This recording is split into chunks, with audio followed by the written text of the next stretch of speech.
Monseñor Rolando Álvarez cumplió 3 meses bajo secuestro. Analizamos si el presunto diálogo entre el Vaticano y el régimen significaría el exilio del líder católico. Además, la Organización de Derechos Humanos Cálid nos explica el alcance de la denuncia contra la dictadura de Ortega hecha en Argentina. Y en otras noticias, expertos determinan que sufrir un trauma en la infancia triplica el riesgo de trastorno mental de adulto. Les traemos los detalles. Hola, bienvenidos al podcast ahora de Artículo 66. Les saluda Marlene Balmaceda y Noel Miranda. Hoy es viernes 4 de noviembre de 2022 y estas son las principales noticias. Monseñor Rolando Álvarez cumplió este viernes 3 meses de estar retenido en su residencia familiar en Managua, situación tipificada por expertos como secuestro. El régimen lo mantiene incomunicado desde la madrugada del 19 de agosto, cuando agentes policiales lo desalojaron por la fuerza de la Curia Episcopal de Matagalpa, junto a un grupo de sacerdotes y laicos que lo acompañaban en la sede, para confinarlo en Managua. El Centro Nicaragüense de Derechos Humanos denunció que desde entonces se desconoce la condición física y psicológica del obispo de la diócesis de Matagalpa, lo que ha generado numerosas versiones sobre el paradero de Monseñor. Los defensores añadieron que el régimen, al ocultarlo, lo mantiene secuestrado y por tanto el jerarca se encuentra en condición de desaparecido. A través de sus redes sociales, el CENID exigió a las autoridades mostrar al obispo y liberarlo de manera inmediata. El padre Edwin Román, expárroco de Masaya obligado al exilio, también se pronunció sobre el caso. El sacerdote denunció en sus redes sociales que en Nicaragua existe una iglesia perseguida por la dictadura de Daniel Ortega y Rosario Murillo. Recordó que el obispo auxiliar de Managua, Monseñor Silvio Báez, y otros religiosos se encuentran en el exilio. Además, otros están encarcelados injustamente, al tiempo que se desconoce dónde y cómo tienen al obispo Álvarez. Por su parte, el cardenal Leopoldo Brenes ha señalado que el diálogo con el gobierno nunca debe parar y los nicaragüenses ya tienen experiencias con guerras y diálogos. Semanas antes, el Papa Francisco también aseguraba que el Vaticano mantiene un diálogo con Nicaragua. Ambos se reunieron esta semana en Roma y abordaron la situación sin dar a conocer mayores detalles del encuentro privado. Sin embargo, el régimen de Ortega no da tregua a los religiosos ni ha mostrado intenciones de establecer acercamientos con la Iglesia. Conversamos sobre ello con el periodista de temas religiosos Israel González Espinosa. El especialista nos brindó sus comentarios sobre las probabilidades de que el régimen pretenda negociar el exilio de Monseñor Álvarez. También analizamos el silencio de la Iglesia Católica y las críticas de algunos analistas que señalan que esto demuestra que los jerarcas católicos han decidido cohabitar con la dictadura de Ortega. Escuchemos sus comentarios. Yo creo que tanto la Santa Sede como la misma Iglesia nicaragüense están interesadas en buscar algún diálogo para rebajar las tensiones y cesar esta persecución religiosa que ha desatado la dictadura de Daniel Ortega y Rosario Murillo en contra de obispos, sacerdotes, religiosas y fieles laicos que, por tener una posición crítica hacia las violaciones a los derechos humanos del régimen, pues han sido judicializados, encarcelados, difamados en redes sociales, acosados e incluso empujados al exilio. Respecto a Monseñor Rolando Álvarez, lo que se sabe es que el Vaticano está intentando por canales muy difíciles lograr una especie de liberación de Monseñor Rolando Álvarez. Esto es lo que había asegurado hace un mes Rodrigo Guerra, el secretario de la Pontificia Comisión para América Latina. Sin embargo, hasta ahora no tenemos mayor constancia de que el diálogo incipiente entre el régimen y la Santa Sede pues haya dado algún tipo de fruto o beneficio. Simplemente tenemos las palabras ahora recientes del arzobispo Brenes diciendo que del diálogo se sabe cuándo inicia pero no cuándo termina. Sin embargo, yo creo que esta situación, Monseñor Rolando y también la de los otros sacerdotes que están siendo judicializados, no puede postergarse sine die. Ya tendrá en algún momento tanto el régimen, que actualmente goza de una muy escasa reputación positiva a nivel internacional, como por la misma Iglesia, tendrán que buscar alguna solución a este tipo de situaciones. Yo siempre digo que no es un silencio por querer estar callados, sino es un silencio prudente para intentar que salgan adelante estos diálogos, ¿no?, que según el mismo arzobispo Brenes se pueden estar teniendo con el régimen. Ahora bien, recordemos que el régimen no tiene interés de dialogar con nadie, pero que es la única forma para intentar resolver no solo los problemas puntuales que se están planteando respecto a la relación entre el Estado y la Iglesia Católica, sino también en el conjunto de la sociedad nicaragüense. La única solución pasa por el diálogo. Por parte de la Iglesia yo creo que se sigue actuando de forma prudente, pero que en algún momento, si la situación sigue agravándose, pues yo estoy seguro que la voz del Papa volverá a hacerse escuchar. Decir que la Iglesia está cohabitando con la dictadura, eso es una mentira, y lo vemos porque las parroquias siguen asediadas, hay sacerdotes que están denunciando el espionaje, amenazados, y que muchos de ellos han tenido que salir del país. Entonces es una iglesia que sigue siendo perseguida. Entonces, hablar de cohabitar me parece cuando menos irrespetuoso, teniendo en cuenta la trayectoria íntegra y plenamente vigente que ha tenido la Iglesia nicaragüense en defensa de los derechos humanos, sobre todo en este periodo de 2018 hasta la actualidad. La denuncia hecha en Argentina por el Centro de Asistencia Legal Interamericano en Derechos Humanos CALIT en contra del mandatario legítimo Daniel Ortega, su vicepresidenta Rosario Murillo y otros 7 funcionarios del régimen por delitos de lesa humanidad en Nicaragua perpetrados desde 2018, se suma a la denuncia hecha por abogados suramericanos presentada en octubre ante la justicia de ese país. La Organización de Derechos Humanos explicó que se trata de una denuncia similar, con el particular de que piden investigar a cercanos de la pareja presidencial sobre la base de las denuncias que han recibido por parte de las víctimas del régimen nicaragüense. Además de Ortega y Murillo, presidente y vicepresidenta de Nicaragua, también fueron denunciados el director de la policía y consuegro de Daniel Ortega, comisionado Francisco Díaz, el subdirector de la institución policial, comisionado Ramón Avellán, el asesor presidencial Néstor Moncada Lao, la exministra de Salud Sonia Castro, el secretario de la Alcaldía de Managua Fidel Moreno, la rectora de la UNAM Managua Ramona Rodríguez y la presidenta de la Corte Suprema de Justicia Alba Luz Ramos, el abogado nicaragüense Dani Ramírez Ayerdis, secretario ejecutivo de CALIT, nos amplía sobre el trabajo que realizan con la comunidad nicaragüense. Hicimos un trabajo de analizar qué países de la región había que darle seguimiento y la comisión directiva decidió que Nicaragua era ese país por como ya dije, la grave situación y especialmente porque desde aquel momento empezaron la sociedad nicaragüense a quedarse con menos espacios para poder hablar, con los cierres masivos de organizaciones de la sociedad civil y el arrecio de las formas de represión que dirige el gobierno de Nicaragua contra la población nicaragüense. Y fue ahí cuando nosotros avisamos en marzo de 2020 a través de diversos contactos, de redes, de publicaciones en nuestras redes sociales.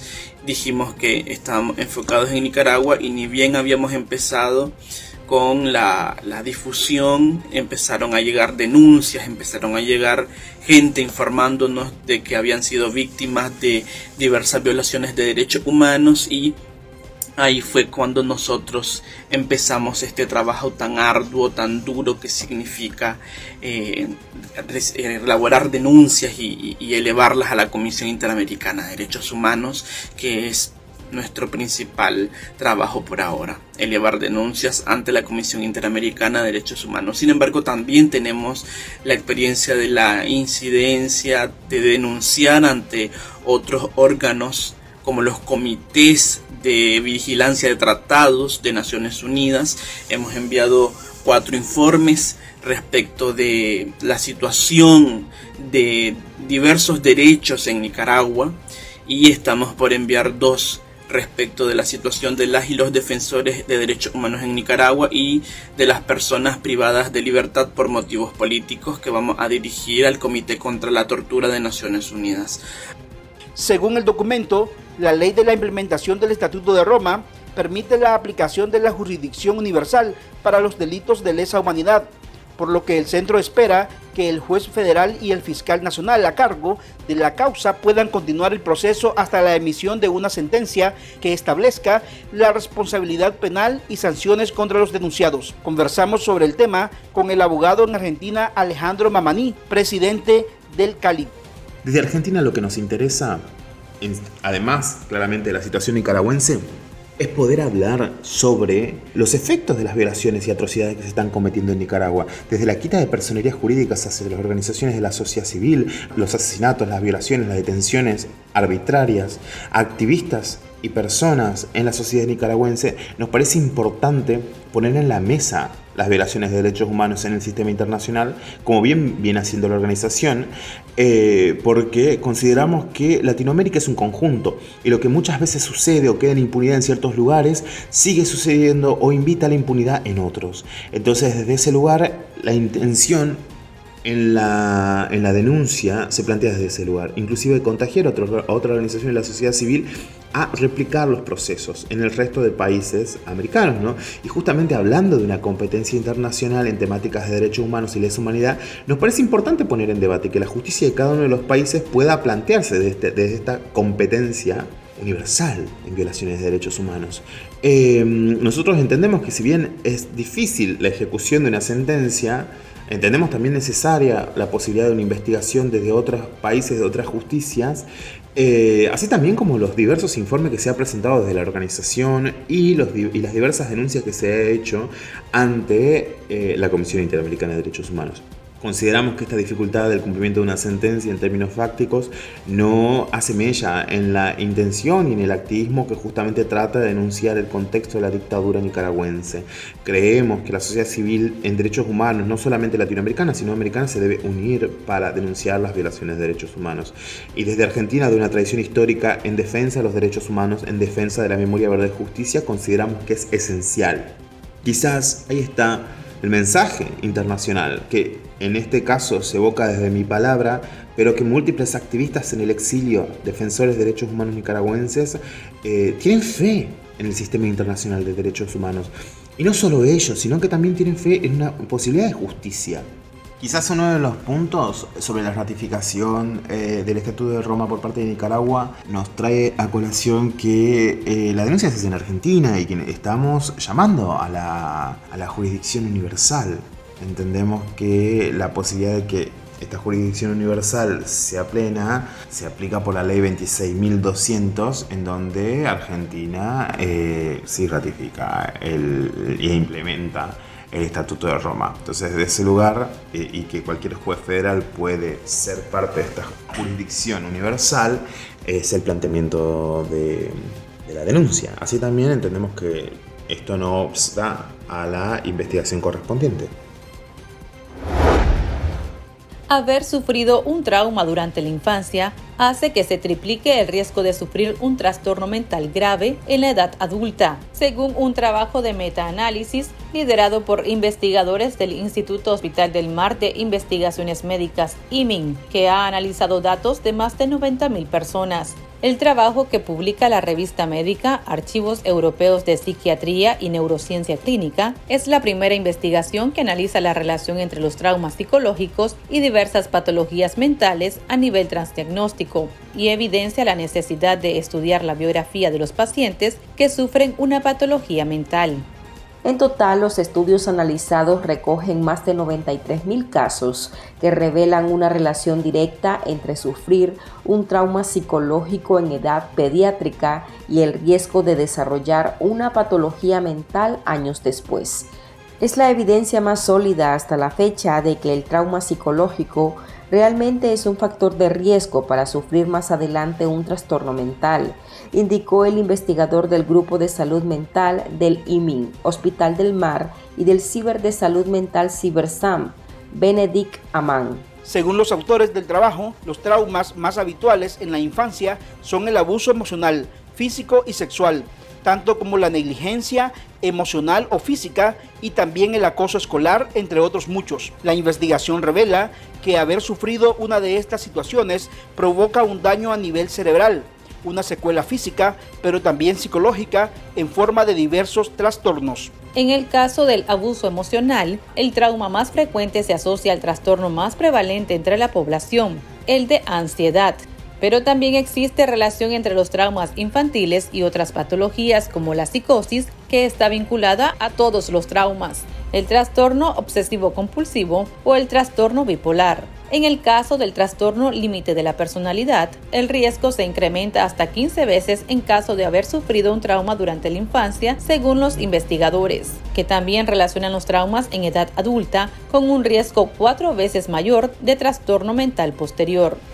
Ante estos resultados, la psicóloga e investigadora del IMIN Hospital del Mar considera que es necesario un abordaje de los pacientes que no solo tenga en cuenta factores físicos, sino también su historia.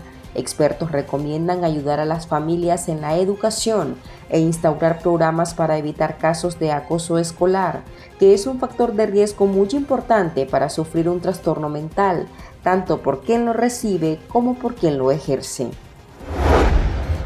Y estas son otras noticias que usted también debería saber hoy.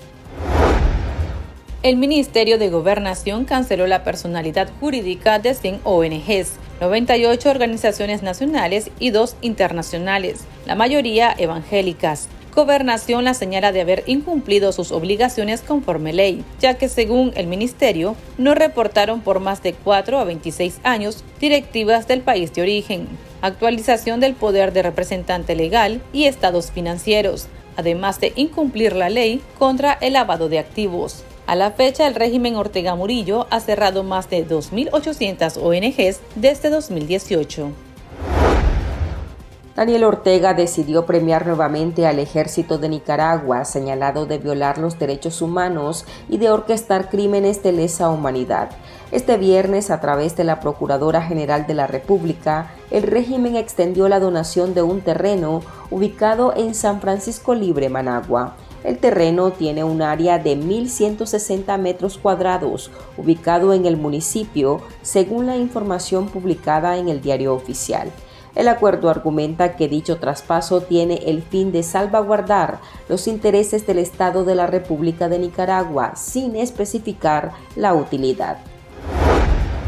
La economía nicaragüense recibió un récord de 2.258,4 millones de dólares en concepto de remesas familiares entre enero y septiembre de este año, un 54% más que en el mismo periodo de 2021, informó este viernes el Banco Central de Nicaragua. En el acumulado a septiembre de 2022, los nicaragüenses recibieron 701,1 millones de dólares más que lo captado en los 9 primeros meses de 2021.